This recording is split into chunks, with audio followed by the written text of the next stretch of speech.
Good morning, friends. Welcome you again to my YouTube channel Eco Tutorials.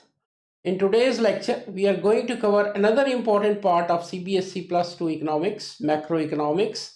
The portion relates to excess and deficient demand. Friends, आप जानते हो कि इस portion में हमने पहले equal determination of equilibrium level of income किया, उसके बाद एग्रीगेट सप्लाई अप्रोच, टोटल हमने इक्विलिब्रियम को डिस्कस किया, उसके बाद हमने कंजम्पशन फंक्शन का चैप्टर किया, उसके बाद हमने डिटर्मिनेशन ऑफ इक्विलिब्रियम लेवल के न्यूमेरिकल्स किए और फिर आपको छोटे छोटे कंसेप्ट थे APC, MPC, APS, MPS, multiplier बताया.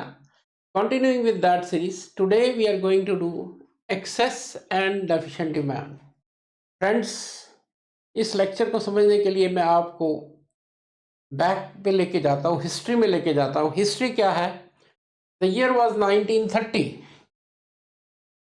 नाउ इन 1930 ये एक इकोनॉमिक्स में ये पीरियड बहुत ही ज़्यादा इम्पोर्टेंस रखता है. इस पीरियड की सिग्निफिकेंस क्या है? इसको हम कहते हैं the year of great depression. Year of great depression. World की इकोनॉमीज में डिप्रेशन थी. डिप्रेशन का मतलब अनएम्प्लॉयमेंट, प्राइस लेवल बहुत हाई था, अनएम्प्लॉयमेंट बहुत हाई थी और सारे जो मेजर्स इसको करेक्ट करने के लिए वो इकोनॉमिस्ट बता रहे थे वो अप्लाई किए गए, लेकिन कुछ भी सक्सेस नहीं मिल रही थी और ये डिमांड, ये जो डिप्रेशन थी ये प्रोलॉन्ग होती जा रही थी. उस समय एक इकोनॉमिस्ट आया, लंदन स्कूल ऑफ इकोनॉमिक्स में ये पढ़ाते थे. ये नाम है इनका जॉन मेनार्ड केन्स. आपने पिछले लेक्चर में भी इसके बारे में थोड़ा बहुत पढ़ा था. The general theory of employment, interest and money. ये बुक जो है वो 1936 में आती है. बेसिकली जॉन मेनार्ड केन्स ने इस बुक में इस ग्रेट डिप्रेशन को स्टडी किया कि ऐसा क्यों हो रहा है. ये इकोनॉमीज डिप्रेशन में रह रही हैं और जो जितने भी कंटेम्प्रेरी इनके इकोनॉमिस्ट थे, जिनको हम क्लासिकल इकोनॉमिस्ट के नाम से जानते हैं, जो जो वो टूल्स बता रहे थे वो सारे अप्लाई किए गए, लेकिन ये डिप्रेशन दूर नहीं हो रही थी. तब इस इकोनॉमिस्ट ने यह कहता है कि ये डिप्रेशन का कारण है डेफिशिएंट डिमांड, कि इक्विलिब्रियम लेवल पे जो डिमांड है वो कम है. इकोनॉमी में ये सिचुएशन है, aggregate demand is less than aggregate supply, और इसके कारण इकोनॉमीज में डिप्रेशन आ रही है. अब उसी को बेस बनाते हुए कि ये कहा कैसे डेफिशिएंट डिमांड हुई, क्या डेफिशिएंट डिमांड होता है, वो है हमारा आज का lecture, deficient demand. Now to begin with my lecture. ना इस लेक्चर, पहले तो इस लेक्चर देखो, इसका फिर मैं आपको बता दूं कि ये लेक्चर भी आपके लिए, देखो 3 नंबर 4 नंबर के जो क्वेश्चन आते हैं, लॉन्ग क्वेश्चन भी आ सकता है इसमें से, और हर पोर्शन इस क्वेश्चन का इम्पॉर्टेंट है. डेफिशिएंट डिमांड पार्ट 1 में करूंगा, एक्सेस डिमांड पार्ट 2 में करूंगा. इसमें क्या क्या करूंगा? फर्स्ट डेफिशिएंट डिमांड को एक्सप्लेन करेंगे, फिर कि डेफिशिएंट डिमांड क्यों होती है, कॉजेज ऑफ डेफिशिएंट डिमांड करेंगे, फिर इससे क्या इफेक्ट पड़ता है, कॉन्सिक्वेंसेस क्या होते हैं इस डेफिशिएंट डिमांड के, इस पे वापस आऊंगा तब, और देन इसको करेक्ट कैसे किया जा सकता है. हर एक चीज़ का कोई ना कोई हल तो होता ही है, तो अगर डेफिशिएंट डिमांड आ जाती है तो इसको करेक्ट कैसे किया जाता है. Now to begin with what is deficient demand. Now देखो, डेफिशिएंट डिमांड मैंने जैसे बताया कि it's a situation where aggregate demand is less than aggregate supply at the level of full employment, कि जहां फुल एम्प्लॉयमेंट होती है वहां पर एग्रीगेट डिमांड एग्रीगेट सप्लाई से कम होती है. इसके कारण देयर इज डेफिशिएंट डिमांड. देखो क्या कहता है, deficient demand refers to the situation when aggregate demand is less than aggregate supply. ये लिखा मैंने, aggregate demand is less than aggregate supply corresponding to the full employment level of output in the economy. अब इसमें एक word use हो रहा है, full employment. Now what is full employment? जो इसका मतलब सिंपल ये है, देखो कि फुल एम्प्लॉयमेंट का मतलब सिंपल ये है कि anybody who is willing to work at existing wage rate, मान लो ये वेज रेट 8 है, इस एग्जिस्टिंग वेज रेट पे जो भी विलिंग टू वर्क है उसको रोजगार, उसको एम्प्लॉयमेंट मिलती है, फुल एम्प्लॉयमेंट। लेकिन फुल एम्प्लॉयमेंट का मतलब ये नहीं है कि इसमें अनएम्प्लॉयमेंट नहीं होती, इसमें वॉलेंट्री अनएम्प्लॉयमेंट हो सकती है, वॉलेंट्री अनएम्प्लॉयमेंट हो सकती है। No, what is voluntary unemployment? Voluntary unemployment होती है कि जब आप इस एग्जिस्टिंग वेज रेट पे काम करने को तैयार नहीं हो। सीजनल अनएम्प्लॉयमेंट हो सकती है, मैं एक दो टाइप्स बोल रहा हूँ, ज़्यादा नहीं बोल रहा। सीजनल कि सपोज कर लो someone is working in ice factory और वो क्या है समर में चलती है, विंटर में क्लोज हो जाती है। इसी तरह farmer a part of the year they remain unemployed because there is no sowing और हार्वेस्टिंग ऑफ क्रॉप्स। तो full employment, anybody who is willing to work at existing wage rate is assured of employment। अब वो कहता है कि इस full employment level पे aggregate demand जो है एग्रीगेट सप्लाई से कम है, या इन अदर वर्ड्स कहूँ कि जो हमारी डिमांड है वो रिसोर्सेस की फुल यूटिलाइजेशन के लिए सफिशिएंट नहीं है। देखो क्या लिखा है, in simple word demand is said to be deficient when it is lower than what is required for the fuller utilization of available resources।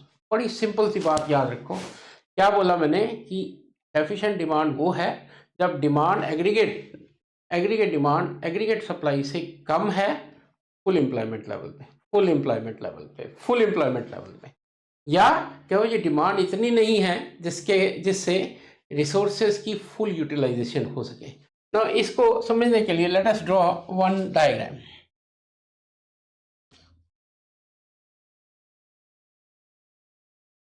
ना इस डायग्राम को बाद में देखना, पहले इधर देखो, देखो कैसे बनाता हूं मैं। इस डायग्राम में बहुत कुछ है, अगर ये एक ही डायग्राम है, इधर मैं एग्रीगेट डिमांड एग्रीगेट सप्लाई ले लेता हूँ, इधर नेशनल इनकम ले लेता हूँ, नेशनल इनकम या इनकम लिखा हुआ मिलेगा आपको। Now you know you are familiar with this curve, you are familiar with this curve, this is is by as or y is equal to c plus aggregate supply curve। now this is my aggregate demand curve, this is my aggregate demand curve, और यहाँ पर AD is equal to AS, और let us say this is full employment। ये full employment equilibrium ये है, full employment equilibrium level of income ये है। अब इस फुल एम्प्लॉयमेंट लेवल पर अगर एग्रीगेट डिमांड आपकी एक्चुअल में ये है, देखो इस सिचुएशन में इक्विलिब्रियम यहां आ रहा है, इसको ई कहते हैं, इसको E1 बाद में लेंगे। अब इस लेवल पे देखो फुल एम्प्लॉयमेंट तो यहाँ है, लेकिन मेरी इकोनॉमी में एग्रीगेट डिमांड जो है वो है C+I, जो आपने पढ़ा वो यहाँ पर आ रहा है, इक्विलिब्रियम यहाँ पर आया, AD is equal to AS। अब इस इक्विलिब्रियम पे अगर आप देखो फुल एम्प्लॉयमेंट ये है, एक्चुअल एम्प्लॉयमेंट ये है, इसका मतलब ये इकोनॉमी में अनएम्प्लॉयमेंट एग्जिस्ट कर रही है, अनएम्प्लॉयमेंट एग्जिस्ट कर रही है। अब ये तो बड़ी अजीब सी बात होगी कि इक्विलिब्रियम भी है और उसमें अनएम्प्लॉयमेंट भी है। इक्विलिब्रियम तो हम आज तक पढ़ते रहे हैं जिसमें रिसोर्स पूरी तरह से एडजस्ट हो चुके होते हैं, लेकिन यहाँ पर इक्विलिब्रियम ऐसे लेवल पे आ रहा है जहाँ रिसोर्सेज आर अंडर यूटिलाइज, क्योंकि फुल एम्प्लॉयमेंट तो यहाँ है, एक्चुअल यहाँ आ गई। तो इस सिचुएशन में ये जो गैप है, देखो फुल एम्प्लॉयमेंट लेवल पे ये आपकी एग्रीगेट डिमांड जा रही है, फुल एम्प्लॉयमेंट लेवल ये है और फुल एम्प्लॉयमेंट लेवल का इक्विलिब्रियम ये है। ये जो गैप आ रहा है इसको उसने नाम दिया डेफिशिएंट डिमांड, और एक और नाम दे दिया डिफ्लेशनरी गैप। देखो अब इसमें मैं कहता हूं फुल एम्प्लॉयमेंट लेवल यहां लिखता हूं, यहां लिख दिया, चलो फुल एम्प्लॉयमेंट लेवल है E1/YF, ठीक है, जबकि एक्चुअल में हमारी जो एम्प्लॉयमेंट आ रही है वो ये आ रही है यहाँ पर, इसको मैं नाम देता हूँ एक्चुअल एग्रीगेट डिमांड इज, ये इसको नाम दे देते हैं हम F, is F Y F. इसका मतलब इस फुल एम्प्लॉयमेंट में से एक्चुअल इतनी है, तो जो बाकी जो गैप रह गया that is E1YF minus FYF, इसको हम कहते हैं, ये रह गया E1F, ये हमारा डेफिशिएंट डिमांड है, this is my deficient demand. लेकिन बात वही रह गई कि ये जो लेवल है इक्विलिब्रियम का, जहाँ पर अनएम्प्लॉयमेंट है, और हम आज तक पढ़ते रहे हैं कि इक्विलिब्रियम वहाँ होता है जहाँ सब कुछ एडजस्ट हो चुका होता है। इसको देखो, मैंने आपको शुरुआत की थी ग्रेट डिप्रेशन में, तो ग्रेट डिप्रेशन में सारे इकोनॉमिस्ट कहते हैं इक्विलिब्रियम पे इकोनॉमी है, लेकिन अनएम्प्लॉयमेंट है, डिमांड बहुत, अनएम्प्लॉयमेंट है, resources are not fully utilize. कारण क्या है? तो केन्स ने कहा रियलिटी ये है कि आपकी इकोनॉमी अंडर एम्प्लॉयमेंट इक्विलिब्रियम पे है। अंडर एम्प्लॉयमेंट, बहुत ही इंपॉर्टेंट वर्ड यूज किया मैंने, अंडर एम्प्लॉयमेंट इक्विलिब्रियम पे है। इक्विलिब्रियम ऐसे लेवल पे एस्टेब्लिश हो रहा है जहां इकोनॉमी में अनएम्प्लॉयमेंट है। तो what is under employment equilibrium? Under employment equilibrium वो सिचुएशन होती है बेटा जहां इक्विलिब्रियम लेवल पर देयर इज अनएम्प्लॉयमेंट, और ये केन्स ने यूज किया अंडर एम्प्लॉयमेंट इक्विलिब्रियम। इस अंडर एम्प्लॉयमेंट इक्विलिब्रियम के कारण डिप्रेशन थी, और इस अंडर एम्प्लॉयमेंट इक्विलिब्रियम का कारण था कि ये aggregate demand full employment level से कम थी। अब क्वेश्चन ये उठता है कि मान लिया कि ये अंडर एम्प्लॉयमेंट इक्विलिब्रियम है, इकोनॉमी में अनएम्प्लॉयमेंट है, तो हल क्या है इसका? हल उसने कहा कि ये जितना गैप है, देखो C plus I plus delta आई, इतनी इन्वेस्टमेंट बढ़ाओ, ये इस लेवल की इन्वेस्टमेंट बढ़ाओ, और जब इन्वेस्टमेंट बढ़ाओगे तो एग्रीगेट डिमांड कर्व हो जाएगी AD is equal to C plus I plus delta I, तब आपका इक्विलिब्रियम इस पे आएगा और इकोनॉमी फुल एम्प्लॉयमेंट पे होगी। तो फ्रेंड्स सिंपल सी बात करें, अगर इस डायग्राम को देखें तो इसमें सिर्फ मैंने डेफिशिएंट डिमांड दिखाई है।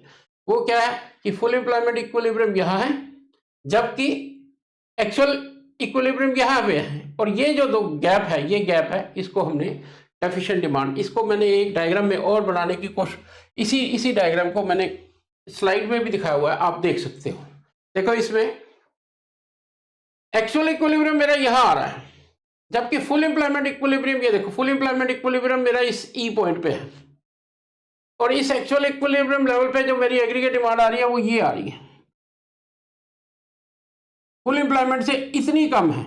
इसको मैंने नाम दिया डिफ्लेशनरी गैप, डिफ्लेशनरी गैप और डेफिशिएंट डिमांड। कुछ नहीं, आप इसको एक आधी बार पढ़ाओगे, इसको देखोगे तो आपको इजीली समझ आ जाएगा कि डेफिशिएंट डिमांड। तो फिर अभी तक कहाँ पहुंचा कि डेफिशिएंट डिमांड क्या है? डेफिशिएंट डिमांड वो सिचुएशन है जहां एग्रीगेट डिमांड एग्रीगेट सप्लाई से कम हो जाती है, और आपको मैंने बताने की कोशिश की कि ये कहाँ से कंसेप्ट आया। नाउ अब इस एग्रीगेट डिमांड पे हम आ गए कि भी ये कम है इकोनॉमी में, अब इसके क्या इफेक्ट होंगे इकोनॉमी पे? वो कहता है जी पहले तो क्लोज इकोनॉमी, क्लोज इकोनॉमी पता आपको, टू सेक्टर इकोनॉमी। कहता है इस इकोनॉमी में there is no foreign sector, ठीक है। इस इकोनॉमी में सबसे पहले इससे क्या होगा, एक्सेस डिमांड के कॉजेज क्या है? कॉजेज पहला है reduction in private final consumption, कि लोगों की कंजम्पशन एक्सपेंडिचर कम हो रहा है, फाइनल कंजम्पशन एक्सपेंडिचर। अब क्वेश्चन ये उठता है कि लोगों का कंजम्पशन एक्सपेंडिचर क्यों कम हो रहा है? दो कारण, एक MPS बढ़ रही है, मार्जिनल प्रोपेंसिटी टू सेव बढ़ रही है, कि लोग अपनी इनकम का मेजर पोर्शन सेव कर रहे हैं, और केन्स ने यही रीजन दिया था इस डेफिशिएंट डिमांड का। आपको बताया था मैंने, केन्स ने कहा था साइकोलॉजिकल लॉ ऑफ कंजम्पशन में कि जब इनकम इंक्रीज करती है तो कंजम्पशन इंक्रीज करती है, लेकिन increase in consumption is less than increase in income. देखो ये था डायग्राम, आप सिर्फ समझाने के लिए बता रहा हूँ। ये y is equal to C plus S, और ये कंजम्पशन, देखो वो क्या देखता है कि आप जैसे जैसे इनकम बढ़ रही है, इस इनकम और कंजम्पशन लेवल का गैप जो है वो सेविंग्स बढ़ती जा रही हैं। इनकम और कंजम्पशन का गैप होता है सेविंग्स, कि सेविंग्स बढ़ती जा रही हैं, और कहता है कि ये सेविंग्स इकोनॉमी में इन्वेस्ट नहीं हो रही, इसके कारण एग्रीगेट डिमांड जो है एग्रीगेट सप्लाई से कम रह गया। कहता है कि एक तो फाइनल कंजम्पशन एक्सपेंडिचर, क्यों लोग सेव कर रहे हैं, और दूसरा लोगों की प्रोपेंसिटी टू कंज्यूम, एमपीसी भी कम हो गई है। इनकम कम हो गई तो एमपीसी भी आपकी नेचुरल है। मेरे पास अगर इनकम कम, दो कारण, या तो एमपीसी कम या एमपीसी एमपीएस ज्यादा, इसके कारण आपका ये एग्रीगेट डिमांड जो है एग्रीगेट सप्लाई से कम हो रही है। देन कि people are spending less and people are saving more. Then second वो कहता है, सेकंड क्या है, reduction in private investment expenditure. Reduction, एक देखो बड़ी सिंपल सी बात है, प्राइवेट सेक्टर जो है वो प्रॉफिट मोटिव से गाइडेड होता है, it is guided by profit motive. और अगर कोई प्रॉफिट मोटिव से गाइडेड है तो अगर इकोनॉमी में डिमांड कम है तो इसका मतलब उसका स्टॉक बिक नहीं रहा, अनयूटिलाइज्ड रह रहा है, बिक नहीं रहा। और अगर बिक नहीं रहा, एक्सेस कैपेसिटी क्रिएट हो रही है, तो नेचुरल है एम्प्लॉयमेंट अपना इन्वेस्टमेंट एक्सपेंडिचर कम करेगा, और जब इन्वेस्टमेंट एक्सपेंडिचर कम करेगा तो लोगों की इनकम, आउटपुट, अनएम्प्लॉयमेंट बढ़ेगी, इनकम और आउटपुट कम होगा, तो इसलिए एग्रीगेट डिमांड जो है एग्रीगेट सप्लाई से कम हो गई। दो कारण बता दिए, that is in open economy. Then come next,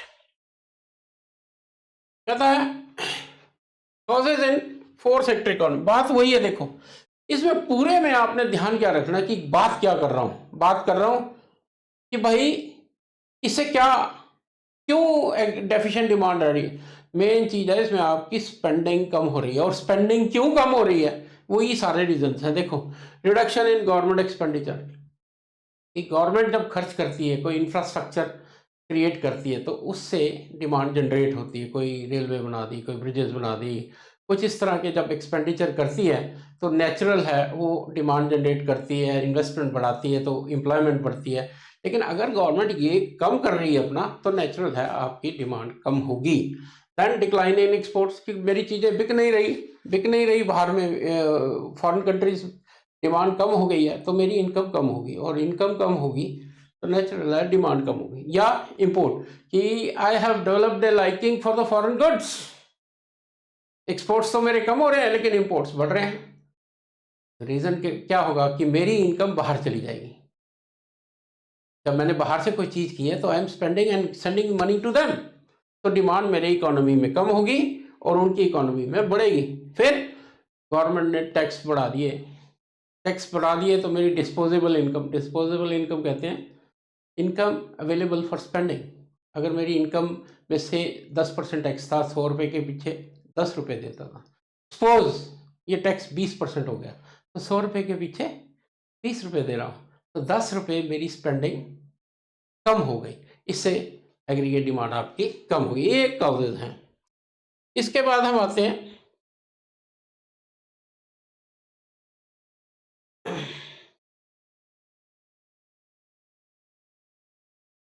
इससे क्या होता है कि अगर डेफिशिएंट डिमांड क्या हो, तो अभी आपको बता दिया मैंने। एक तो इससे अंडर एम्प्लॉयमेंट इक्विलिब्रियम, अभी बड़ी डिटेल में बात की मैंने कि कैसे इकोनॉमी ऐसी स्टेज पे इक्विलिब्रियम में आ जाती है जहाँ इकोनॉमी में अनएम्प्लॉयमेंट होती है, और डिफ्लेशनरी लेवल कहता है low level of demand, deflationary gap, low level of demand results in low investment leads to low output leads to low income, और लो इनकम क्या एक स्पाइरल बना दिया। कहता है ये लो इन्वेस्टमेंट है,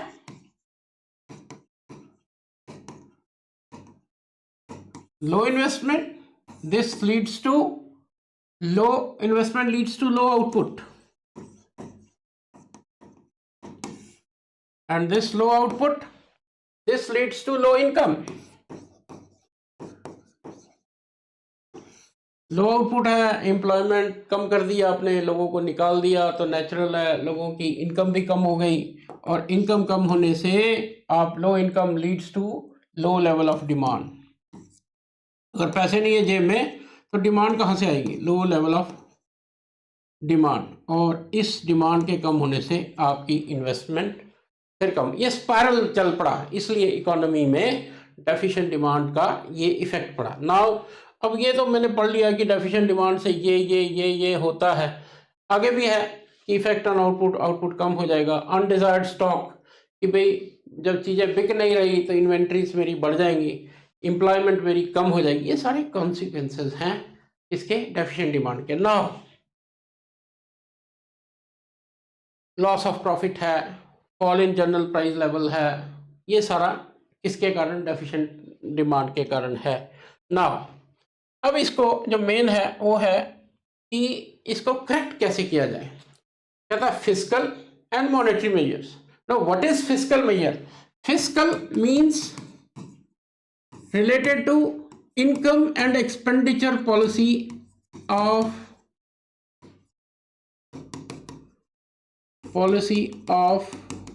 government, and monetary when this is RBI policy, RBI in Indian context, money, control of money supply,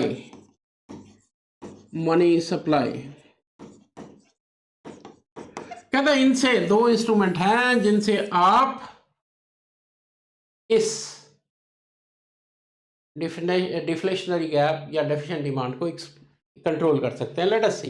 देखो अब इसमें आपने क्या करना है, देखो ध्यान दो कि आप डेफिशिएंट डिमांड, कारण क्या है कि एग्रीगेट डिमांड कम है, लोग स्पेंडिंग कम कर रहे हैं। तो जब आप इसके मेजर्स देखते हो कि कैसे इसको इम्प्रूव किया जाए, तो नेचुरल है मैंने वो काम करने हैं जिससे मेरी डिमांड बढ़े। लेट अस सी।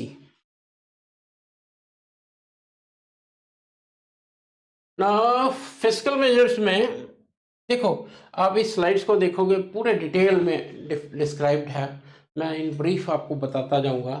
सबसे पहले इंक्रीज इन गवर्नमेंट स्पेंडिंग। अभी आपने पढ़ा कि अगर गवर्नमेंट स्पेंडिंग अपनी कम कर देती है इंफ्रास्ट्रक्चर प्रोडक्ट्स पे, तो इससे एम्प्लॉयमेंट आउटपुट कम होगा और डिमांड कम होगी, इससे डेफिशिएंट डिमांड होगा। तो अगर मैंने इस डेफिशिएंट डिमांड को दूर करना है तो नेचुरल है मेरे को गवर्नमेंट एक्सपेंडिचर। देखो एक चीज़ और याद रखो, जब इकोनॉमी डिप्रेशन में होती है तो प्राइवेट इन्वेस्टर तो आगे नहीं आ रहा होता, उस सिचुएशन में डिमांड को जनरेट करने के लिए गवर्नमेंट को आना पड़ता है। प्राइवेट स्पेंडिंग नहीं होती, पब्लिक स्पेंडिंग बढ़ाने, पब्लिक का इकोनॉमिक्स में मीनिंग ही गवर्नमेंट होता है। कहता है increase in government spending, government invest a significant amount of money in developing things like highway, flyover, buildings, railway line etcetera. A change in such spending has a direct impact on the amount of aggregate demand in the economy and helps in the management of excess and deficient demand. देखो deficient demand है तो बढ़ाएंगे और excess है तो कम करेंगे। क्या कहता है, government spending on public work should be increased as much as possible in order to manage the condition of deficient demand. मैंने अभी बताया कि प्राइवेट स्पेंडिंग है नहीं तो गवर्नमेंट स्पेंडिंग बढ़ाओ डिमांड जनरेट करने के लिए। Next is decrease in taxes. अभी आपको बताया कि टैक्सेस का एग्जांपल दिया था मैंने कि अगर टैक्स बढ़ा दे तो आपकी डिमांड कहाँ जाएगी, कम होगी। तो कहता है कि अगर आप टैक्स कम करोगे लोगों की डिस्पोजेबल इनकम बढ़ेगी, परचेजिंग पावर लोगों की बढ़ेगी, तो वो स्पेंडिंग ज़्यादा करेंगे, स्पेंडिंग ज़्यादा करेंगे तो ज़्यादा डिमांड जनरेट, डिमांड से और इनकम, आउटपुट, एम्प्लॉयमेंट बढ़ेंगे। Very simple. तो इसको पूरी डिटेल लिखी हुई है, आप स्लाइड्स को आराम से पढ़ोगे तो आपको सब कुछ मिल जाएगा। देन देखो इसमें आपको ये नेक्स्ट आ गया मेरे पास मॉनेटरी मेजर्स। यस, अब मॉनेटरी मेजर्स में हम इसको दो पार्ट में डिवाइड करते हैं, क्वांटिटेटिव। अब ये पोर्शन देखो आपको हर लिहाज से इंपॉर्टेंट है, क्वांटिटेटिव खासकर, और एक है क्वालिटेटिव। क्वांटिटेटिव होता है जिसमें आप पूरी इकोनॉमी की मनी सप्लाई को इफेक्ट करने की कोशिश करते हैं और इसमें रोल होता है सेंट्रल बैंक का, जैसे हमारे केस में रोल होगा आरबीआई का। अब देखो इसमें क्या क्या कहता है, सबसे पहले कहता है बैंक रेट। देखो ये जो चीज है आपको पढ़ा रहा हूं मैं, ये एक्सेस डिमांड में इसका रिवर्स हो जाएगा और कुछ नहीं होगा, बैंक रेट। अब ये दो टर्म्स में इकट्ठी लेता हूं, एक है रेपो रेट, ये दोनों आपको एक जैसी लगेंगी। बैंक रेट होता है वो रेट ऑफ इंटरेस्ट जिस पे आपके कंट्री का central bank, in this case अगर इंडिया की बात कर रहा हूँ आरबीआई, वो कमर्शियल बैंक्स को जिस इंटरेस्ट रेट पे लेंड करता मनी, वो होता है बैंक रेट। अब नेचुरल है कि रेट ऑफ इंटरेस्ट 6% है और मैं डिमांड को अगर 6% पे मैं सपोज कर लो आरबीआई पीएनबी को लोन दे रहा है 6% पे, तो नेचुरल जब वो आगे लोन देगा तो 6 के 8 लेगा, लोगों जब पब्लिक को देगा। तो कहता है इस बैंक रेट को आप कम करो 4% कि सेंट्रल बैंक कहता है जी आपको कमर्शियल बैंकों की मैं आपको 4% पे देता हूँ। अब ये 4% पे देगा तो नेचुरल है कि ये बैंक जब मिला मेरे को लोन सस्ता है तो मैं आगे भी सस्ता करूँगा, और जब मैं कम रेट ऑफ इंटरेस्ट कम होता है तो लोन सीकर्स की डिमांड बढ़ जाती है, और जब लोन सीकर्स आएंगे तो वो डिमांड को जनरेट करेंगे, इनमें इनकम आउटपुट एम्प्लॉयमेंट अपने आप बढ़ेगा। That is bank rate where the central bank changes the rate of interest charge from the commercial banks on lending by the central bank. अब रिवर्स रेपो रेट भी यही कुछ है, lending by the central bank to the commercial banks. तो इन दोनों में difference क्या है? देखो जो रिवर्स रेपो रेट होती है ये शॉर्ट पीरियड के लिए होती है, कुछ टाइम के लिए होती है, और ये जो है ये लॉन्ग पीरियड के लिए होती है। ये दोनों का डिफरेंस आपको समझ आना चाहिए, एक शॉर्ट पीरियड के लिए एक लॉन्ग, कि कुछ टाइम के लिए लेना है तो ये इंटरेस्ट पे ले लिया आपने, ठीक है। और अगर लॉन्ग टर्म के लिए लेना है, डिप्रेशन बहुत लंबी चलने वाली आपको लगता है, तो long term bank rate use करेंगे। अगर शॉर्ट टर्म की 1 महीने में करेक्ट करना है, 15 दिन में करेक्ट करना है, तो रेपो रेट करेंगे। अब ये इसी रेपो रेट में क्या करना चाहिए? वो कहता है एक रेपो रेट तो है सेंट्रल बैंक देता है कमर्शियल बैंक को, आरबीआई देता है कमर्शियल बैंक्स को, इंडिया की बात करूं तो। एक है रिवर्स रेपो रेट। अब what is this reverse repo rate? ये जब कमर्शियल बैंक अपने एक्सेस कैश को कहते हैं ये आप सेंट्रल बैंक को दे देते हैं, या आप अपने पास रखो, नेचुरल है जब रखोगे तो आप इंटरेस्ट दोगे। Reverse repo rate from commercial to central, और repo rate from central to commercial. अब ये तो मैंने रेपो रेट कह दिया कि कम करो, ठीक है, कि लोगों को ज्यादा लोन देना है इसलिए कम इंटरेस्ट पे आप दे रहे हो शॉर्ट पीरियड के लिए।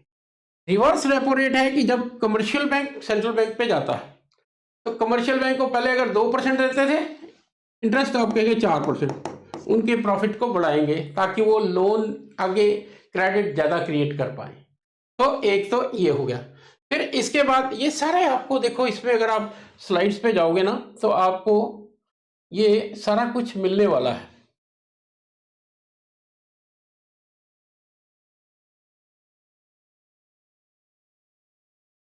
ये देखो क्वांटिटेटिव में रिडक्शन इन रेपो रेट आ गया, decrease in reverse repo rate आ गया, देन ओपन मार्केट ऑपरेशंस और sale of securities, open market operation और सेल ऑफ सिक्योरिटी। इसमें देखो decrease in reverse repo rate में ये भी कहा जा सकता है कि ये है कमर्शियल बैंक सेंट्रल बैंक को दे रहा है, तो इसको कहा जा सकता है कि सेंट्रल बैंक कहेगा कि आप हमें कम दो पैसा, हमारे पास कम जमा कराओ और पब्लिक में ज़्यादा दो। रिवर्स रेपो रेट कि आप हमारे पास इसको रिड्यूस कर रहा है कि अगर आप 100 रुपये पहले रिवर्स रेपो रेट में एक्सेस कैश दे रहे थे, अब हमें सिर्फ 60 दो, बाकी 40 जो है वो क्रेडिट क्रिएशन के लिए आप यूज करो। Then open market operation, next is open market operation. अब ये क्या होता है कि government sale and purchase of, this is sale and purchase of government securities in open market. In open को कुछ गवर्नमेंट सिक्योरिटीज होती हैं जिसको ओपन मार्केट में जब सेल या परचेज किया जाता है, नेचुरल है, या तो इस पे इंटरेस्ट लिया जाता है या दिया जाता है।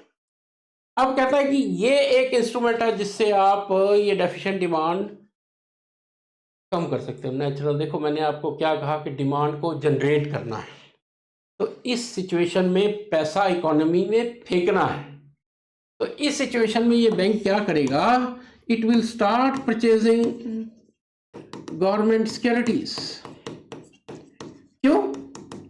कि जब आप गवर्नमेंट सिक्योरिटीज बेचोगे लोग इसको लेंगे, तो आपको पेमेंट मिलेगी, पैसा मिलेगा, और जब पैसा मिलेगा तो स्पेंडिंग इकोनॉमी में मनी सप्लाई इंक्रीज होगी, जिससे ये डेफिशिएंट डिमांड। अगर यही मैं एक्सेस डिमांड पढ़ाऊंगा तो मैं कहूंगा कि ओपन मार्केट से ये बैंक खींचेगा पैसा वापस। तो वो क्या करेगा, वो जो गवर्नमेंट सिक्योरिटीज की परचेज की है उसको सेल करना शुरू कर देगा। Purchasing government securities and selling government securities. ठीक है, अब इसके बाद नेक्स्ट आता है, नेक्स्ट दो रेशियोज हो रहे हैं, एक है CRR, एक है SLR, cash reserve ratio and statutory liquidity ratio. देखो ये सारे क्वांटिटेटिव चल रहे हैं। No, what is this CRR? देखो हर कमर्शियल बैंक को अपनी डिमांड और टाइम लायबिलिटीज, डिमांड और टाइम डिपॉजिट्स, टाइम जैसे आपका फिक्स डिपॉजिट है, डिमांड ऑन कैश जो मिलता है, इसका कुछ परसेंटेज सेंट्रल बैंक के पास जमा कराना पड़ता है। मान लो 10% जमा करवाना पड़ता है। क्यों? कि कोई टाइम, किसी टाइम पे बाई चांस बैंक फेल होने लगे तो ये एक तरह से गारंटी का काम करता है। सपोज कर लो पंजाब नेशनल बैंक के पास 100 रुपये हैं टोटल कैश, तो इसकी CRR 10% है, तो 100 में से 10 उसको कंपल्सरली कंट्री के सेंट्रल बैंक के पास जमा कराने पड़ेंगे। अब अगर एक्सेस डिमांड, डेफिशिएंट डिमांड है इकोनॉमी, तो ये सेंट्रल बैंक चाहता है कि इस कमर्शियल बैंक के पास पैसे ज़्यादा रहें। तो अगर पहले 100 में से 10 रुपये अपने पास रख लेता था कैश रिजर्व रेशो में, अब वो क्या कहेगा कि 10 की जगह आप मेरे को 5% रखो, और आपके पास 90 रुपये की जगह 95 रुपये हो जाएंगे, 5 रुपये एक्स्ट्रा, और उससे वो आप क्रेडिट क्रिएट कर सकते हो। देखो इन रेशोज को ध्यान से देखो, एक तो है सेंट्रल बैंक के पास जाता है, ये जितनी भी बैंकिंग है बड़ी सेफ बैंकिंग होती है। क्या ये नहीं है कि जितना पैसा बैंक्स के पास आया वो आगे लोन्स में लौटा देते हैं। दो रेशोज रखनी पड़ती हैं, एक CRR कैश रिजर्व रेशो, जो कि उसको कंट्री के कमर्शियल बैंक्स को सेंट्रल बैंक के पास जमा कराना पड़ता है, और दूसरा रेशो होता है स्टैट्यूटरी लिक्विडिटी रेशो, कि एक कैश का वो पोर्शन जो उसको अपने पास कंपल्सरली कैश में रखना जरूरी है, स्टैट्यूटरी लिक्विडिटी रेशो। ये है अपने पास, PNB अपने पास रखेगा, और ये है जो सेंट्रल बैंक के पास देगा। दोनों केसेस में, इन दोनों केसेस में अगर डेफिशिएंट डिमांड है तो इसको रेशोज को डिक्रीज किया जाता है, और अगर एक्सेस डिमांड है तो इन रेशोज को इंक्रीज किया जाता है। ये आपको मैं जो बता रहा हूं, ये आप इसको पढ़ो, सारा कुछ डिटेल में इसमें मैंने लिख दिया है। देन यही कैश रिजर्व, स्टैट्यूटरी, ये सब लिखा हुआ है। इसके बाद आप देखो क्वालिटेटिव है सेलेक्टिव जो होता है। देखो decrease in margin require, what is margin? Decrease in margin requirement, कि जब भी आप लोन लेने जाते हो तो बैंक कहता है कि आप मार्जिन मनी दो, कि अगर 100 रुपये आपने लोन लेना है तो कहेगा 25 रुपये आप अपने डिपॉजिट करो, तब 100 रुपये का लोन मिलेगा। That is margin for loan. अब आप बताओ डेफिशिएंट डिमांड है, डिमांड पहले ही कम है, तो बैंक क्या कहेगा? बैंक कहेगा कि आप मार्जिन को कम कर दो, कि पहले अगर 25% रखते थे, अब से 15%, 10% आपको एक्स्ट्रा देगा। क्यों देना चाहता है? ताकि वो आप डिमांड जनरेट करें, डेफिशिएंट डिमांड कम करें।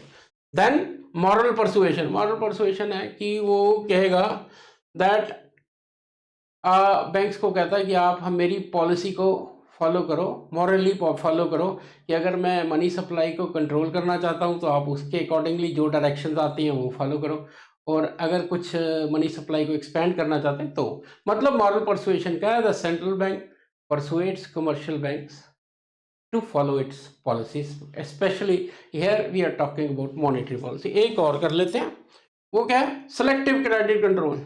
इस पर्टिकुलर चीज पे हमने लोन नहीं देना या ज्यादा लोन देना है, क्या कहता है? Selective. This technique involves the central bank instructing banks to provide और refuse credit to specific sector for given purposes. Specific sector में या तो दे दो या ना दो। अगर डेफिशिएंट डिमांड है तो ये रिलैक्स्ड होता है, दो, इधर भी लोन दो, इधर भी दो, इधर भी दो, और अगर एक्सेस है तो वो कम किया जाता है। फ्रेंड्स, पूरी डिटेल्ड में ये वीडियो बना हुआ है, आप इसको बार बार देखो तो आपको इस एक्सेस और डेफिशिएंट डिमांड में कोई प्रॉब्लम नहीं आने वाली।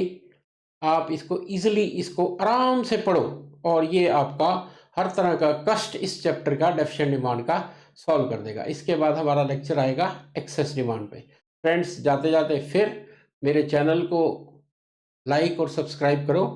चैनल धीरे धीरे पॉपुलर हो रहा है, आप ही ने पॉपुलर करना है, करो और आपको क्वालिटी प्रोडक्ट, आपको क्वालिटी मटेरियल आपको दूंगा। See you again. Thank you friends, see you again.